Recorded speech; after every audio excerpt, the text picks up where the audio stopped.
get you to introduce yourself, Yeah. aircraft you fly, Yeah. and what made you join the Air Force when you were a young kid? Sweet. Yeah. So I'm Flight Lieutenant Declan Foley. I fly the EA-18G Growler. What made me join the Air Force when I was younger? Well, growing up, I was always interested in aviation and aircraft. I really liked the science and math behind it. I was always really motivated to becoming a pilot. I just didn't really realize I wanted to be an Air Force pilot probably till later in high school. About year 11, I thought about applying and working towards it. And I just went to the recruiting office and got that done. I think the biggest thing that pushed me towards the Air Force rather than commercial aviation was I just wanted to be part of like a team within the Air Force and find a bit of meaning, I guess, in my job. I think it felt like a worthy thing for me to do, to give back to the community, and I really wanted to be a part of that Air Force training system, which I heard was pretty good and world class. So can you let the viewers know about, from the time you joined up to where you are now, can you explain some of the challenges you faced to getting into, flying in the EA-18G Growler? 100%. I think anyone who's gone through any sort of pilot training will agree that there's significant challenges along the way. Motivation's always a big one. Like, it's a super long training pipeline, especially to fly a Growler.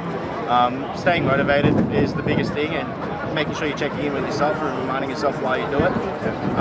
The other challenge, I think, is you kind of look at this mountain, this hill, and you look at the finished product and you think that you're not going to be able to make it. The key there is just to break it down. I just focused on getting through the week. If you just get through enough weeks, one day you look back and you realize you're there. So just breaking it down. And what's it like to fly? It's a really good question. I think the biggest thing about it is I really enjoy what I do, and there is a lot of work that goes around it to make sure that we go flying. But when a mission happens and it's successful, or even if it's not sometimes, as long as you learn something from it, I think that gives me a lot of purpose in my job. I feel like I'm actually there's a feeling of accomplishment and progression that I really enjoy. I also I enjoy flying this machine, right? Like, it's to me, it's like the pinnacle of aviation that I've always wanted to work towards. So I have a little smile every time I get to fly. Very good.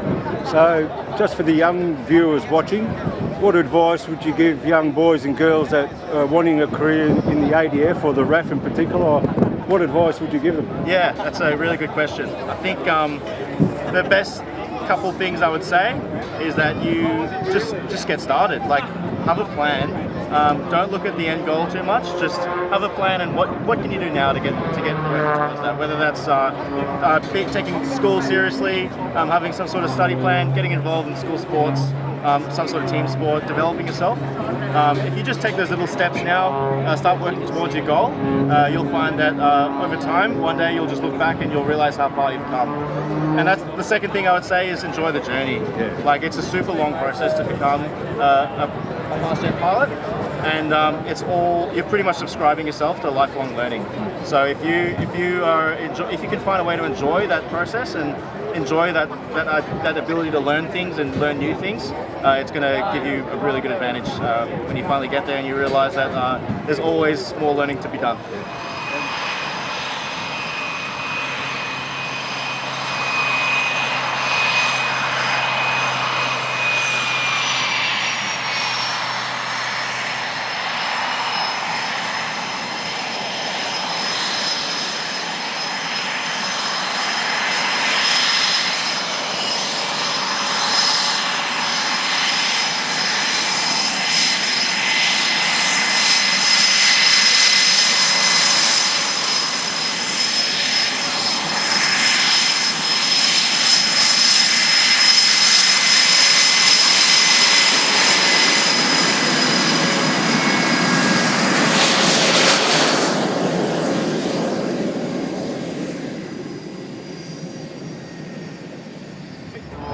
First thing, we'd come up to the jet and just have a quick look around and make sure it's looking good from the big picture point of view.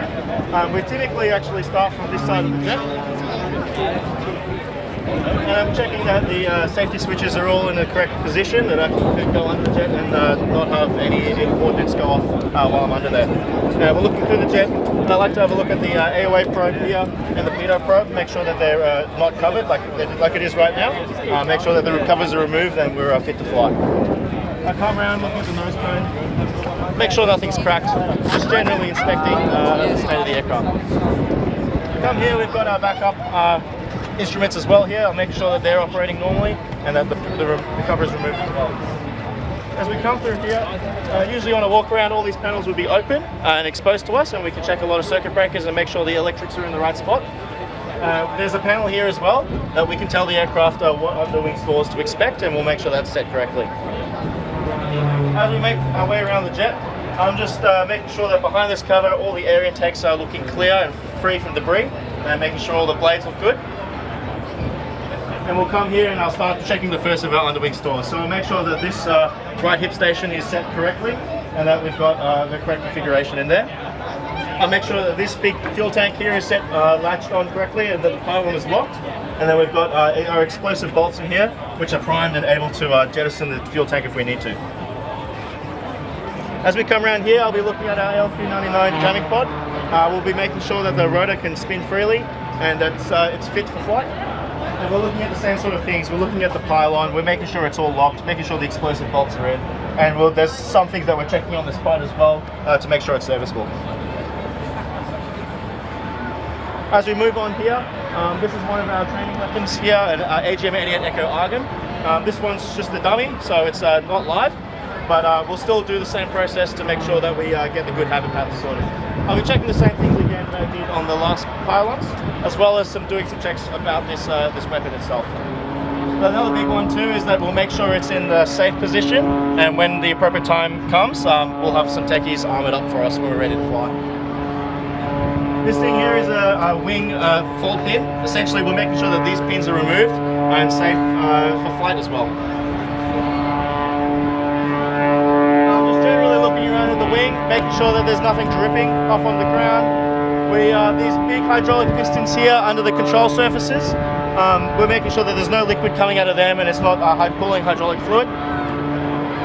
We'll make sure that these control surfaces are in good order as well.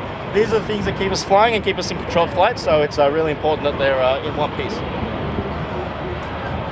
Under the wing here, we'll be coming here, I'm generally looking under the aircraft, making sure that there's no spills, no liquids, no fluids. We're looking at these main landing gear as well, looking at the condition of the tyre and if it's sitting right on the ground. Under the aircraft here, we can get under the pit of the aircraft and have a look at the hydraulic systems that service the main landing gear. I'm looking here that this pin has been removed, which allows the landing gear to retract as well. It's one of our safety requirements. We're making sure everything's stowed appropriately, and there are some hydraulic filters up here that we're checking and making sure that the Delta Ps haven't popped and that the aircraft is fit for flight. As we come around the back of the aircraft, we're also having a look at the rear control surfaces, making sure that they're in good repair, and looking up on the wingtips as well. There's nothing dripping from the wings. As we look at the engines here, I'm just these covers would normally be removed, and I'm having a look down the engine, making sure that the feathers on the back, the vent tails, are in good repair and that they can actuate correctly. And we'll have a quick look at the tail hook, make sure the pin's removed from the tail hook, and that this hook is looking serviceable, which looks pretty good right now. As we come around the back here, we're essentially repeating the same situation with a couple of differences. As I come back under the jet, I'll check the filters as well under here, making sure that they're in good repair and make sure that the downlock pin is removed. You can also check the hydraulic system gauges from under the wing here, which will do that as well, just to make sure everything's within normal levels. There's also brake wear indicators in the brake wells that will just make sure that those are correct and that we've got sufficient brake pads available. As we come under the wing here, I'm sort of finishing up and walking around, looking at the systems on the wingtip and having a look at one of our other air-to-air missiles, which is the AIM-9X. In this case, we'll be checking that these pins are all configured in the correct settings. And we're also making sure that this cover is removed and the seeker is serviceable. It's the same checks again for this ALQ99 as it was on the right wingtip, and for this fuel pod as well. We finish off the checks. We're coming in and looking at the left hip station flirt pod. We'll just make sure that the flirt pod can rotate correctly and it's looking in good order, and we'll do further checks on it later in the cockpit. This intake as well is important to check, make sure it's free from debris, and we'll do a final check on this centerline wing tank. While that's being done, my EWO is doing the exact same thing in the opposite direction and double checking all my work. We'll have the ground crew helping us out, they'll probably be buttoning down all the hatches on the other side of the aircraft, which I'll go and make sure they're checked. We actually have to check every single one of these pins, making sure they're set correctly and make sure that the ground crew stow all the panels in the correct sense. We'll also, before we just get in the jet, we'll pop these chaff safety switches so the jet will be live and we can go in and get the job done.